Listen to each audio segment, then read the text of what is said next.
All right, so first we're going to review range of motion for the shoulder flexion and shoulder extension.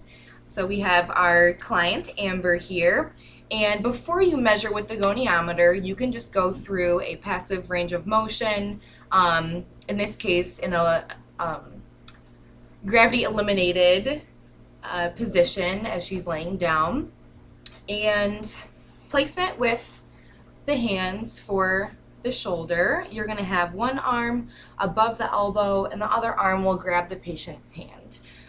With slow, smooth movements, you're going to raise it all the way up where you feel a little bit of tension but no extreme pain for the client, and bring it back down. This can be done laying down. You can also do shoulder extension and flexion in a seated position or standing. So I'm going to have Amber sit up. If you were to do this in a seated position, you're going to have your hands on either side of the joint. So I might support up here and then below the shoulder joint. So then we're going to lift all the way up as far as she can go and down. Here she could also move into extension. And then extension could also be done laying prone on her stomach. So we're just going to discuss placement of the goniometer when we're measuring for a precise range of motion. The axis is going to go on the lateral aspect of the humeral head. So right here you can kind of palpate it and feel a little bump. And the one arm is going to be in line with her trunk, so straight down, and the other arm is going to lift as the arm flexes. So as far as she can go, and then you'll take that measurement there. And for extension? And for extension, yep, Same thing. it'll be the same thing, the opposite direction. Okay, so when we're measuring range of motion for shoulder abduction and adduction, the patient can be laying in a bed, supine, or can be seated or in a standing position. So if the patient is laying in a bed, you're going to want to support the elbow and the wrist, put the patient's palm up and bring the arm out and back down. And then to measure, I'm going to have Rochelle sit at the edge of the bed.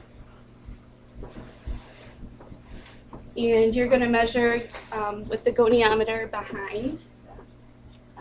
So you're going to line up your axis with the acromion process on the posterior surface of her shoulder and line up the one arm with the side of her body. And then I'm just going to have her raise her arm up to the side as far as she can. And take your measurement there. And back down. So next we're going to look at shoulder horizontal abduction and adduction. You can start with the patient lying supine again, and really this is just best. This position is best if you're doing horizontal adduction.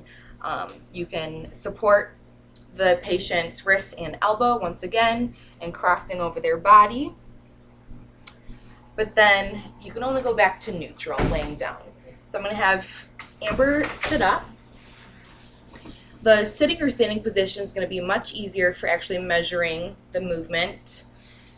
The arm out by the side is neutral, and the axis for the goniometer is going to be at the top of the acromion process, right on top of the shoulder.